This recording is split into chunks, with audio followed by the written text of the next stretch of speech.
Hey guys, and welcome back to the Mining Matters podcast, a podcast where we teach you all about the mining industry and its various challenges. Joining with me today is Donna, and Donna is an expert in the mining industry, so she has a lot to offer when it comes to this conversation. But what Donna doesn't know is that there are actually a lot of challenges in the mining industry that don't involve just rocks and minerals.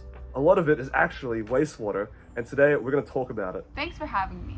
You know, you're right. Most people think of trucks and pits, but the water side of mining is huge. I've seen operations where managing wastewater can take up as much planning as mining itself. Exactly. For every ton of ore mined, wastewater is left behind, and it's not clean. It's often laced with metals, sulfates, and even sulfuric acid. And well, if you leave it untreated, it can really have a lot of negative effects. It can pollute rivers, it can harm wildlife, and it can even make groundwater unsafe. So it's really something we got to watch out for.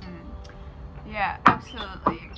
I've actually worked on sites where the acidity alone could destroy local ecosystems if it's not managed properly. And it's not just the environment, it's operational risk too.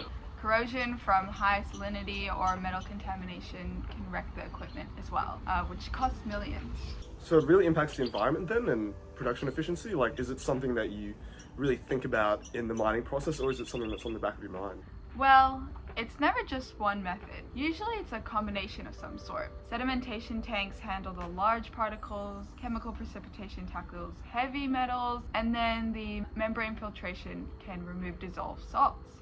Yeah, right. Well, okay. So each method has its trade-offs. Sedimentation is like cheap but slow, is that what you're saying? And like chemical precipitation generates sludge. And from what I've been reading, like the sludge, it's hard to get rid of. Like it's not an easy disposal. So that, as well as advanced filtration, can be a bit energy intensive and time intensive. Is that something that you really consider? Yeah, exactly. Good question.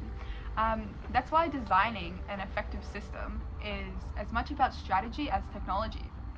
And you might have to balance the efficiency, cost, and sustainability as well. Yeah, exactly. And for our viewers watching this podcast, one thing that people don't really think about is actually monitoring and the trade-offs that come with monitoring fluctuations in the environment. So things like temperature, pH, and rainfall can vary daily, and the system has to adapt. So wastewater management isn't just a technical mission for the operators on site, but it's also about figuring out how to adapt to new conditions, and that's something that's really challenging for people.